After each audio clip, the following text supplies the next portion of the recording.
Google हो या फिर फेसबुक या फिर सोशल मीडिया का कोई भी प्लेटफॉर्म, इस वक्त गेम स्टॉप नाम का एक कीवर्ड सबसे ज़्यादा प्रचलित हो रहा है, प्रचलन में है, सबसे ज़्यादा ट्रेंड कर रहा है। लेकिन ये गेम स्टॉप आखिर क्या है, बेहद आसान शब्दों में आपको बताएंगे। नमस्कार, मैं हूं आपके साथ श्रेया बहुगुणा और मेरे साथ है अनुराग, जो आपको बेहद आसान शब्दों में समझाएंगे कि ये गेम स्टॉप आखिर क्यों ट्रेंड कर रहा है। लेकिन सबसे पहले ये जान लीजिए कि ये गेम स्टॉप आखिर है क्या।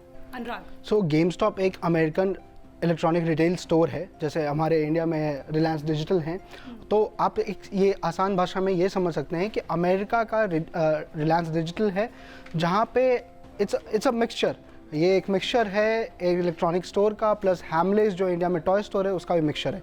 स्टोर ये 37 ईयर ओल्ड चेन है, जहाँ पे आपको गेमिंग कंसोल्स, पीसी गेम्स और उससे जुड़े हुए चीज़ें जैसे कि आप कॉफ़ी मग्स या फिर आपको प्ले स्टेशन की गेम्स मिल सकती है, पीसी गेम्स मिल सकते हैं, गेमिंग कंसोल्स मिल सकते हैं।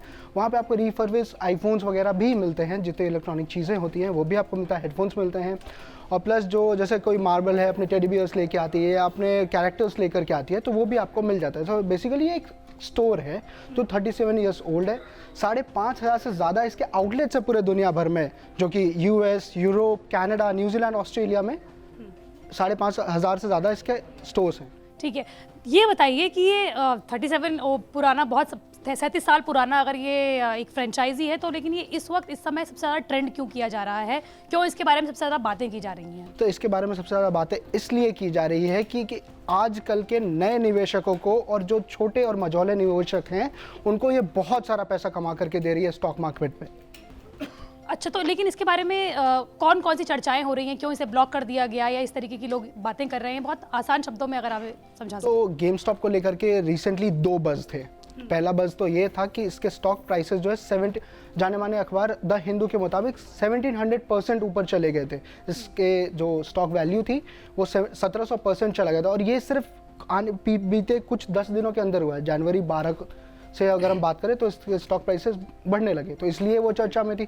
दूसरा चर्चा ये है कि थर्सडे को इसके स्टॉक प्राइसेस 23% तक गिर गए थे, तो इस वजह से भी ये चर्चा में बढ़ी। लेकिन ये जिस तरीके से स्टॉक प्राइसेस जो थे इसके ज़्यादा बड़े थे, इसके बारे में कुछ और चर्चाएं की जा रही थी, रेडिट के साथ इसका नाम जोड़ा जा रहा था, वो क्या कंट्रोवर्सी थी? तो ये कंट्रोवर्सी नहीं थी, ये एक्चुअली क्या था कि एक सोशल मीडिया पे एक बज़ क्रिएट हो गया था गेम स्टॉप को लेकर के कि गेम स्टॉप के पास हेज फंडिंग हो सकती है, जिस वजह से गेम स्टॉप के स्टॉक्स जो है सो शूट अप करने लगे। तो क्या हुआ बेसिकली कि सोशल मीडिया जैसे रेडिट पे लोगों ने बात करना शुरू किया कि हमें इस पे अगर निवेश करें तो ये फ़ायदेमंद निवेश है और इसमें घाटे का आसार कम है, इसमें घाटा कम हो सकता है आपको। तो इस वजह से लोगों में इसकी डिमांड बढ़ गई, और जो छोटे निवेशक थे या जो नए नए निवेशक थे जिन्होंने कम मार्केट रिसर्च किया, उन्होंने इस स्टॉक में निवेश करना शुरू कर दिया, और इस वजह से ये ट्रेंड करने लग गई और इसके स्टॉक वैल्यूज बढ़ गए। हेज फंडिंग के बारे में अगर आप हमें बता सकें कि ये हेज फंडिंग क्या होती है? सो बेसिकली हेजिंग, जो हेज फंडिंग या जिसे हम कहते हैं हेजिंग, सो हेजिंग जो है स्टॉक मार्केट का एक सेफ साइड होता है।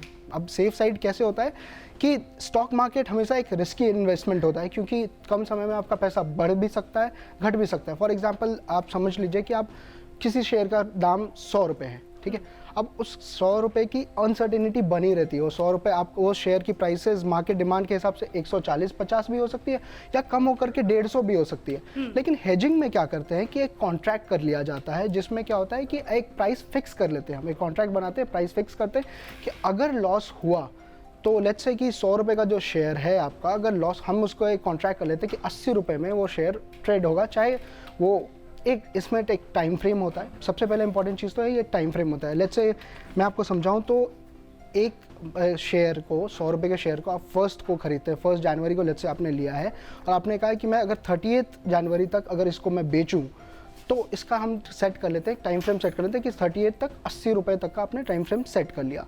अब क्या होता है कि ये 80 रुपये से अगर 30 जनवरी को जब आप इस शेयर को बेचने जाते हैं, तो उस समय ये 80 रुपये से इसकी वैल्यू नीचे नहीं हो सकती, ठीक है। लेकिन उसी समय 30 जनवरी को अगर आपके 100 रुपये की वैल्यू 150 रुपये हो जाती है, तो आप अपना प्रॉफिट 150 पे बुक कर सकते हैं। तो इसका मतलब ये है कि आपके लॉस को कम करने के लिए हेज फंडिंग की जाती है। अब इसको लेकर बैनिंग का भी इसको सामना करना पड़ा है। वो कौन सी ऐप्स थी जिन्होंने इसको बैन कर दिया, और अब इसको लेकर क्या बस क्रिएट हो रही है? तो फिर जब ये सारी चीज़ें होने लगी तो रॉबिनहुड एक ऐप है, अमेरिकन ऐप, तो ऑनलाइन इन्वेस्टिंग का ऐप है, तो उसमें ये चीज़ आई कि हमें इस ऐप को उन्होंने बैन किया, बॉयकॉट करना शुरू करा, इस वजह से क्योंकि उन्होंने इसके पीछे एक साजिश और या पॉलिटिकल इंटरवेंशन की आशंका जताई और इस वजह से उन्होंने इस लोगों को निवेश करने से मना किया। भारत के साथ इसका क्या कनेक्शन है? क्या भारत के जो निवेशक हैं वो इस गेम स्टॉप में उन्होंने भी इसमें दांव लगाया था, उसके भी शेयर खरीदे थे?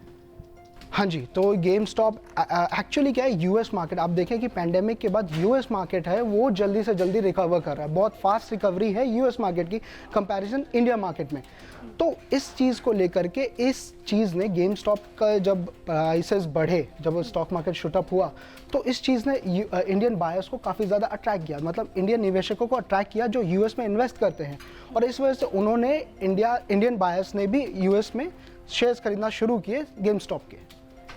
लेकिन अब इंटरेस्टिंग बात यह है कि जैसे कुछ कंपनीज हैं, जैसे वेस्टेड फाइनेंस है जो इंडिया की कंपनी है जो यूएस में इन्वेस्ट करने में हेल्प करती है, ब्रोकिंग एजेंसी है, वहाँ पे आप देखें पिछले हफ्ते का रिकॉर्ड तो 19% ट्रेडिंग जो हो रही थी वो गेम स्टॉप की हो रही थी। दूसरी कंपनी स्टॉकल है जहाँ पे 15% ट्रेडिंग जो है गेम स्टॉप में की जा रही थी। तो इंडियन बायर्स अपना इंटरेस्ट दिखा रहे थे गेम स्टॉप में क्योंकि प्रॉफिट अच्छा हो रहा था वहाँ पे। देख, भारत में एक्चुअली क्या है कि क्रॉस बॉर्डर इन्वेस्टमेंट भारत में इतना आसान नहीं है। इंडियन स्टॉक मार्केट में रूल्स काफ़ी स्ट्रिक्ट हैं क्रॉस बॉर्डर इन्वेस्टमेंट्स के लिए, तो ये एक चीज़ है जिसका ध्यान रखते हैं। इसके बावजूद गेम स्टॉक में काफ़ी ज़्यादा इन्वेस्टमेंट कर रहे थे इंडियन बायर्स, तो ये एक अच्छा साइन था क्योंकि उनको वहाँ से प्रॉफिट होने का आसार दिख रहे थे। और काफ़ी सारे लोग भी इस पर चर्चा कर रहे हैं कि ये सिर्फ और सिर्फ र्यूमर्स है, र्यूमर्स पे ना जाएं, प्रॉपर मार्केट रिसर्च करके आप इन्वेस्ट करें। ठीक है, तो आप अपने हमारे दर्शकों को क्या कहना चाहेंगे गेम स्टॉप को लेकर कि क्या इस तरीके की बातों में आना चाहिए, नहीं आना चाहिए, या इसको लेकर जितना भी बज़ जो था उसको लेकर? मैं कभी कुछ सजेस्ट नहीं करूंगा, मैं सिर्फ ये करूंगा कि हमेशा स्मार्ट इन्वेस्टमेंट करें। आप कहाँ भी करें, इंडियन मार्केट में करें, यूएस मार्केट में करें, यूरोप मार्केट में करें, जहाँ भी करें आप स्मार्ट इन्वेस्टमेंट करें और प्रॉपर रिसर्च करके करें कि वो कंपनी क्या है, उसके स्टॉक्स कैसे हैं, उसका आगे के फर्दर प्लान्स कैसे हैं, तब जाकर के आपको प्रॉफिट होने के आसार नजर आ सकते हैं। तो हम आशा करते हैं कि गेम स्टॉप को लेकर आपकी जितने भी शंकाएं रही होंगी अनुराग ने उन्हें दूर करने की कोशिश की होगी।